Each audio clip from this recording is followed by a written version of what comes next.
tarde, hoje nós estamos aqui com o Monitor Mino e nós vamos fazer algumas perguntas para eles.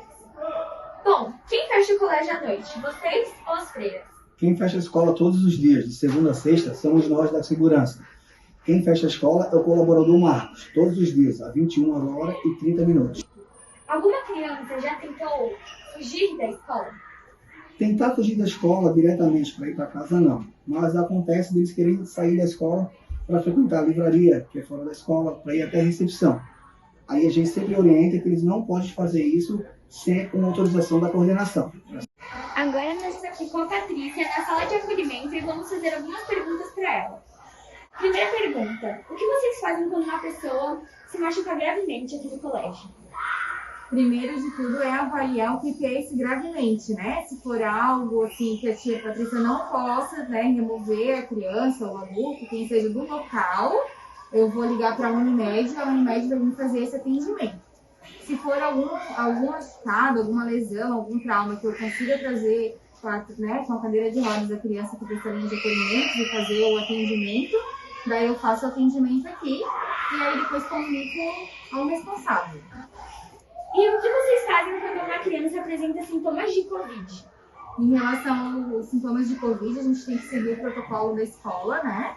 Então, se apresenta sinais gripais, a gente traz essa criança aqui, né? Tira da sala, leva ela direto para essa linha que nós montamos, né? Que é uma salinha de proteção. E aí a gente verifica a temperatura, conversa com a criança para saber se os sintomas começaram aqui dentro da escola, se já veio de casa, sim. E a gente entra em contato com o responsável. Estamos aqui com o professor de Educação Física, Thiago, e nós vamos fazer algumas perguntas. Vocês estão tendo alguma dificuldade nessa pandemia? Não, a dificuldade maior, na verdade, é que todos cumpram o protocolo, que todos realizem exatamente o que está estipulado no plantão da escola. Mas dificuldades não, porque todo mundo tem se esforçado bastante para que isso aconteça da melhor forma possível. Como vocês fazem com a higienização dos materiais de educação física? A higienização ela é básica, né? A gente não usa nenhum outro produto de limpeza muito específico. A gente acaba, entre uma aula e outra, higienizando a mão dos alunos e o material com álcool 70. E quais são os protocolos que vocês têm estudado? O principal deles é a utilização, então, de máscaras, um distanciamento mínimo, né? Mesmo que dentro das atividades que a gente realize, a gente é inevitável ter uma aproximação, mas a gente tenta, na medida do possível, manter esse distanciamento, a higienização dos materiais e seguir todo o protocolo que já é estipulado pela escola, né? Aqui com a bibliotecária Ivy e a gente vai fazer algumas perguntas para ela sobre a higienização e os protocolos diante da Covid-19.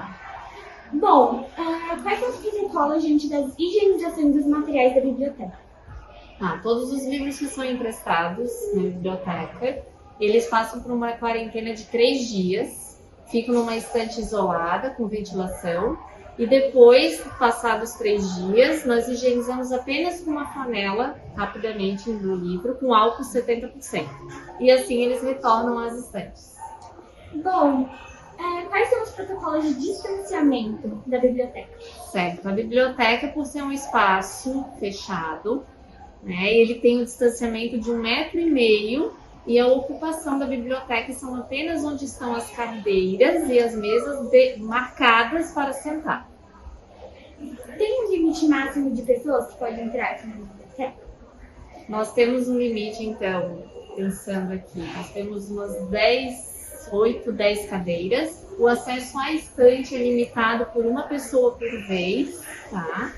Então, cada criança que vai à estante, nós higienizamos as mãos e a ocupação das cadeiras pode acontecer em conjunto ao acesso às estantes. Porém, uma criança lá e os outros sentados nas marcações correspondentes.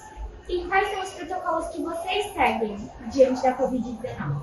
Nós seguimos o protocolo de contingência do SANG, tá? Que está disponibilizado no site da escola, com distanciamento, né? Permitido para lugares fechados, assim como os refeitórios também.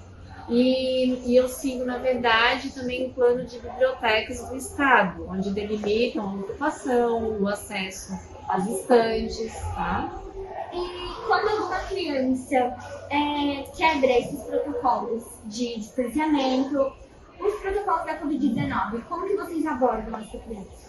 Na verdade, não tem acontecido muito, né? As conversas sempre são bem claras, a gente instrui bastante as crianças a frequentar a biblioteca dentro do limite de ocupação. Os horários das turmas do Fundamental 1 estão agendados, ou seja, cada turma vem no seu horário, consegue pegar o livro, então não tem acontecido essa quebra de protocolo, tá? Se vier a acontecer, acredito que uma boa conversa, dialogando com a criança e fazendo com que ela entenda, tá? Possa ser, no caso, resolvido a questão, mas não tem acontecido isso.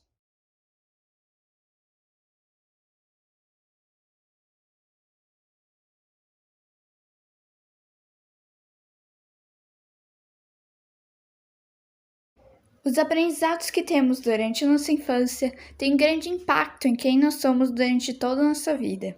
Por isso, vamos entender um pouco mais como funciona a educação Montessori aqui no SEND.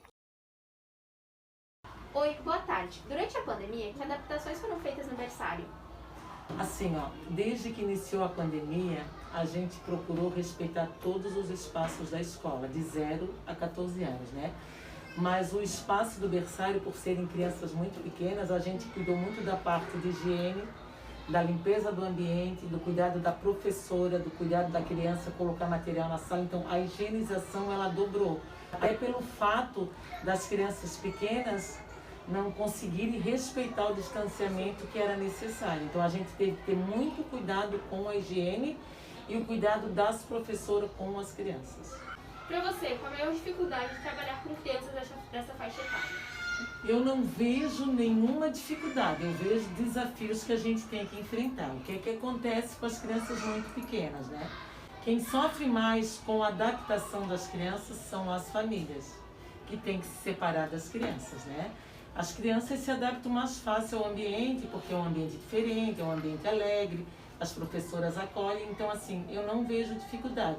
Eu vejo desafios que a gente tem que vencer primeiro. Respeitar que cada criança tem o seu tempo, cada família também precisa ser respeitada, então a gente tem que acolher as famílias e respeitar o tempo de cada criança na escola. Não existe uma regra, uma semana de adaptação, 2, cada criança precisa ter o seu tempo. E como fazer a adaptação de uma criança na escola? Assim, as adaptações, elas ocorrem na vida da gente o tempo inteiro, né? As separações ocorrem quando a gente vem para a escola, quando a gente tem que ir para casa de uma avó. Então, essas adaptações, elas são de acordo com a necessidade de cada criança. Não existe um tempo determinado, uma semana de adaptação, 2 semanas. A gente faz um processo de tempo bem gradativo, a gente começa com menos criança, para que essas crianças possam se envolver com as professoras. E a gente vai ampliando o tempo diariamente. Começa com 1 hora e meia, assim a gente vai. E não existe um tempo, é uma semana. Cada criança que determina o seu tempo de adaptação. Oi, boa tarde. Como ocorre a introdução do método Montessori com crianças tão pequenas? Boa tarde. Bom, o método Montessori, ele não é só um método, mas ele é uma filosofia de vida. Não se consegue dissociar a escola de uma continuidade em casa. Quando a criança chega na escola, no Menino Jesus ou em qualquer outra escola montessoriana, a criança tem um ambiente preparado para ela em função da idade dela. Todos os aspectos importantes para o desenvolvimento dessa criança vão estar dentro desse ambiente. E o professor preparado irá guiar a criança nessas atividades expostas. Como funciona o agrupamento dentro de uma classe Montessori? Bom, uma classe Montessori, ela deve ser agrupada com 3 idades diferentes. Então, a criança de 3, 4 e 5 anos no mesmo ambiente. Essa sala, esse ambiente, ele vai estar preparado com um currículo para contemplar essas 3 idades. Ter atividades, materiais para 3 anos, para 4 anos e para 5 anos. A criança de 3 anos aprende muito com os mais velhos.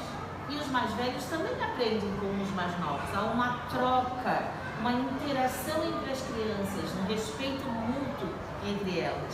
Você vai se deparar em situações onde as crianças de 3 anos elas vão se sentir muito aguçadas e realizar a atividade dos maiores, que aparentemente elas não estão preparadas para trabalhar.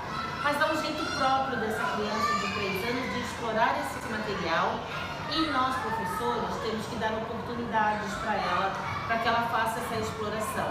Essa exploração de uma criança de 3 anos vai acontecer com 3 anos de um jeito, com 4 anos vai ter uma evolução e com 5 anos uma outra evolução. E assim também a criança de 5 anos ela vai se sentir encorajada a ajudar essa criança de 3 anos. Ela vai se sentir um pouco responsável também pelo aprendizado dessas crianças menores dentro desse agrupamento. Eu lembro que quando eu cheguei aqui no primeiro dia de aula, eu vim com a minha mãe e a minha Gilda. E eu entrei na sala e elas ficaram me mostrando as coisas, assim, tentando fazer com que eu brincasse.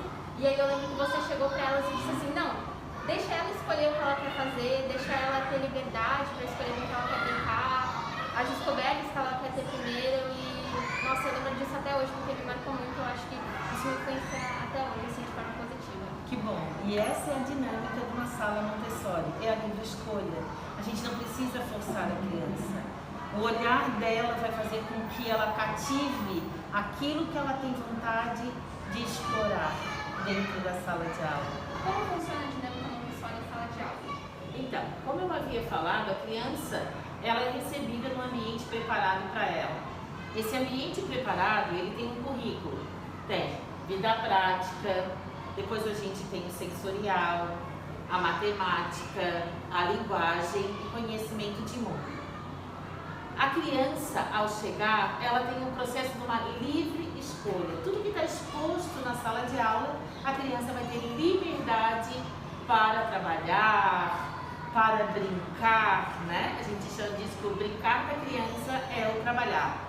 Dentro dessas atividades, dessas escolhas da criança, os professores estão ali para orientar, guiar e servir essa criança para o desenvolvimento dela.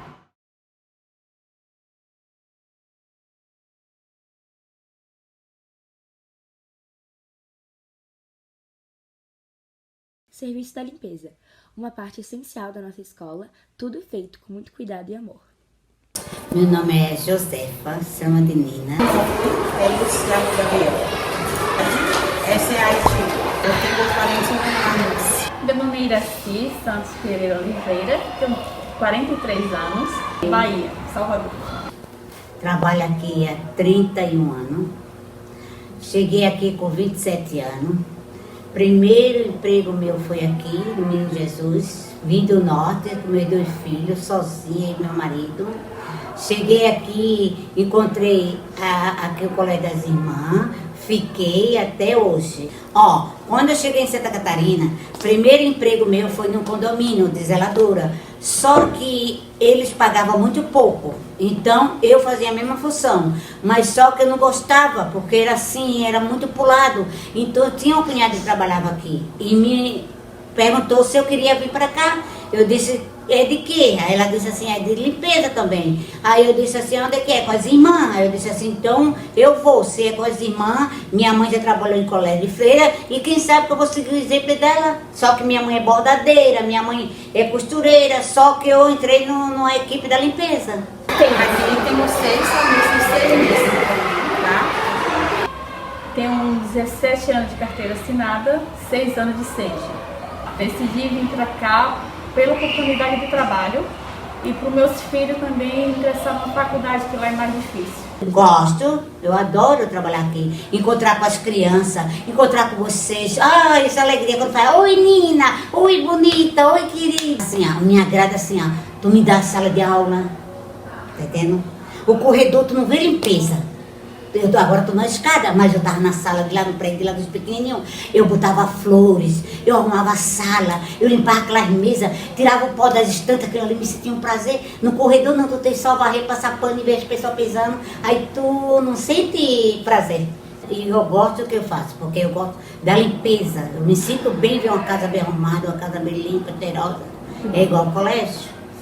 Porque tudo que o professor fez, eu fiz no colégio, eu gostei. E eu gosto do contato com as crianças também, porque é tão bom, tão gostoso. trabalha aqui.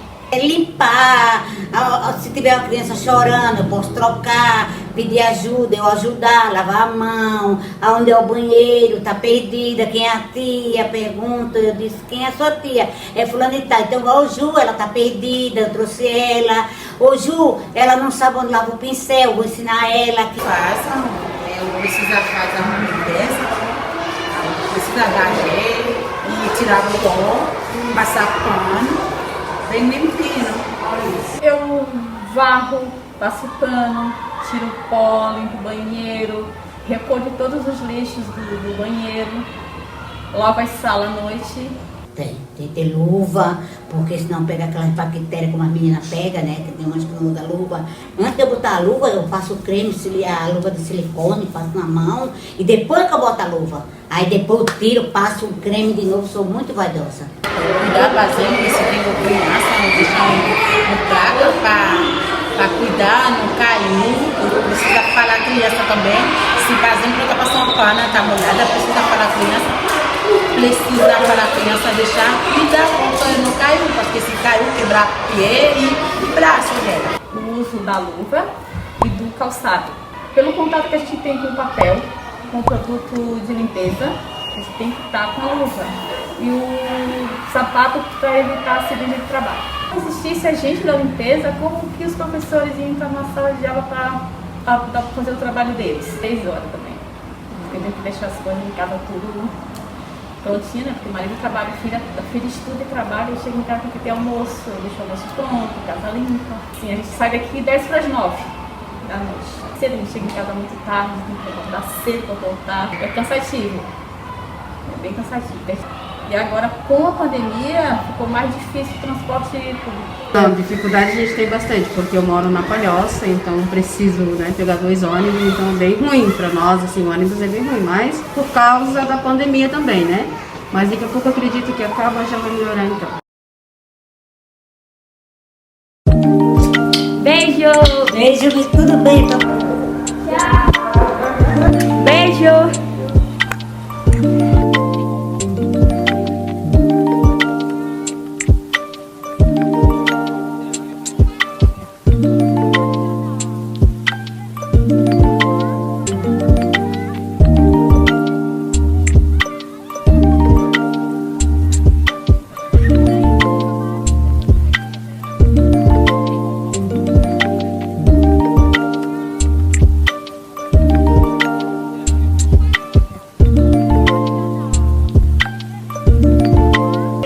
Que é terrível. Dos meninos, principalmente das meninas, as meninas são bem tranquilas, mas dos meninos é horrível.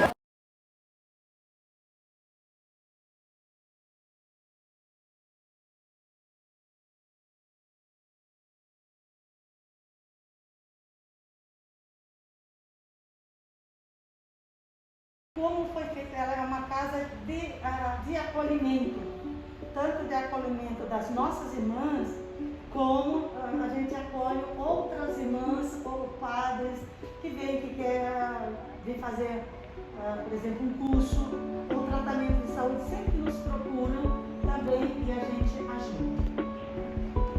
Ficar na nossa fraternidade. Então, é uma casa de acolhimento.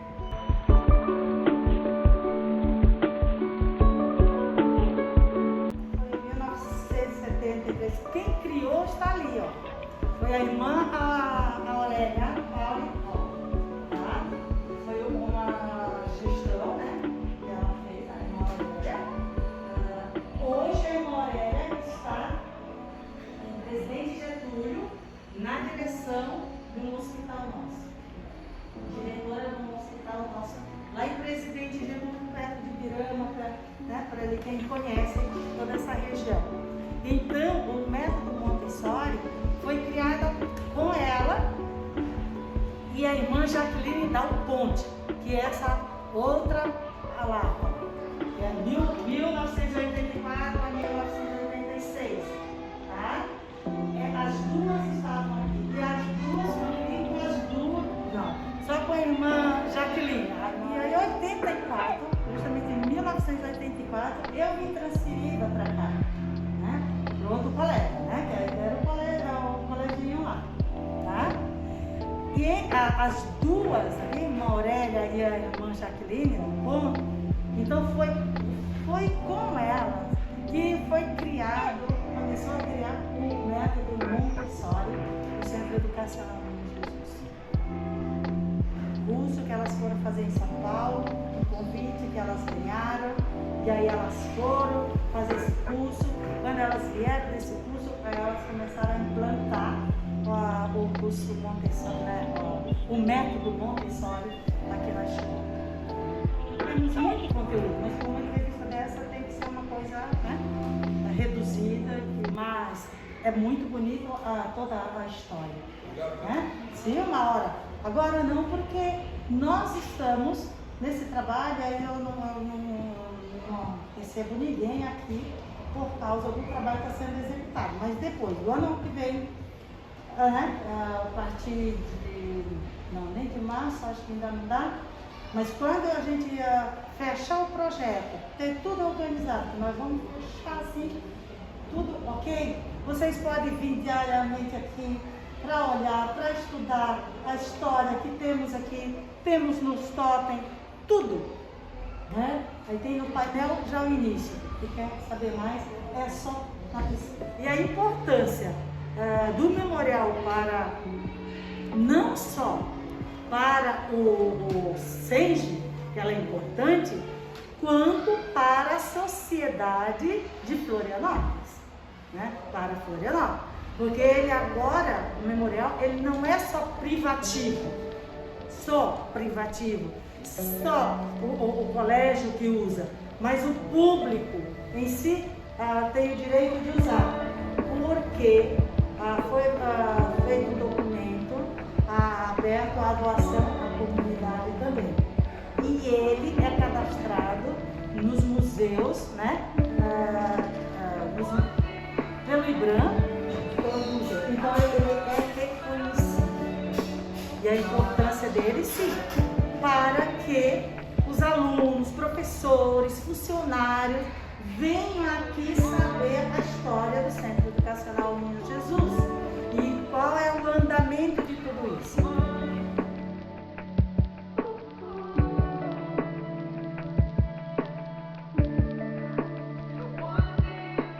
Irmãs que moram aqui no SENGE, nós somos em 9 irmãs. Nosso primeiro encontro todos os dias é o momento de oração, às 6h15 da manhã, a gente se reúne, faz a oração, 7 horas a gente toma café e em seguida todas vamos para a escola. Tem uma irmã que trabalha no memorial, a irmã Marlene, que é a diretora-geral, e eu no pedagógico, tem 2 irmãs na contabilidade, a irmã Maria, que trabalha coordenando serviços gerais. Às 11h40, 11h30, a gente sobe para a nossa casa na residência, tem oração do meio-dia, à tarde a gente continua no colégio e às 18 horas a gente se reúne novamente na residência para mais um momento de oração. Então, nós estamos assim no colégio e na residência, trabalhando também em momentos de oração em comum, em que as irmãs saem do colégio e vão para a fraternidade fazer o nosso momento de oração. A irmã mais antiga aqui do colégio, que hoje reside aqui, é a irmã Maria Balma. A irmã Maria Balma, ela está aqui há 40 e poucos anos. Eu não saberia dizer precisamente se é 41 ou 42, mas ela está aqui há bastante tempo e é uma irmã que coordena as serventes, os senhores da manutenção. Então ela começou quando aqui era um coleginho pequenininho, e ela viu todo o desenvolvimento do colégio até hoje ser o SENGE, nessa estrutura que a gente conhece. O nosso tempo livre, ele se resume mais aos finais de semana. Então, assim, a gente aproveita para botar as nossas coisas em dias, leituras, arrumação da nossa casa. Finais de semana nós não temos funcionários, então cada domingo uma irmã é responsável para fazer o café da manhã, o almoço e a janta. Então, a gente nos finais de semana tenta ficar um pouco mais em casa, fazer as atividades que a gente gosta, uma caminhada, compras e também ficar no trabalho da casa, às vezes visitar um familiar, temos encontros com as irmãs que moram em outras cidades, então é muito diferente os nossos finais de semana, não tem uma rotina todo final de semana, né? Vamos lá. ali na residência, na nossa fraternidade, nós temos irmãs bem jovens, de 40 anos, até irmãs, nós temos uma irmã com 90 anos, os cuidados foram redobrados no sentido desse cuidado de uso da máscara, mesmo dentro de casa, o distanciamento. Nós, irmãs mais jovens, é que saímos para fazer compra no mercado, no sacolão, as irmãs de mais idade ficam em casa, então a gente teve esse tipo de cuidado, das mais novas assumirem os trabalhos externos e seguindo os protocolos quando voltam para o cuidado das irmãs. Algo também que foi muito presente na nossa pandemia, nesse momento da pandemia, foi que nós irmãs instituímos no dia 17 de março, quando começou o isolamento na cidade inteira, nós nos comprometemos a todos os dias, desde o dia 17 de março, nós rezamos o terço às 11h30 todos os dias. E o terço a gente colocou como intenção pelo fim da pandemia, pela recuperação da saúde dos doentes na pandemia, pelos nossos funcionários e pelos nossos alunos. Então, desde o dia 17 de março, vocês estão incluídos na nossa oração. Nós não falhamos um dia. Então, assim, isso mudou, porque antes a gente sempre rezava o terço aos sábados, fazíamos os nossos momentos de oração, mas com a pandemia nós nos comprometemos a todos os dias, de segunda a segunda, às 11h30 da manhã, vocês podem saber que as irmãs estão sempre lá rezando o terço pela saúde dos funcionários e dos nossos alunos e familiares. Então esse é o nosso compromisso aqui de irmãs do SENGE com a nossa comunidade escolar.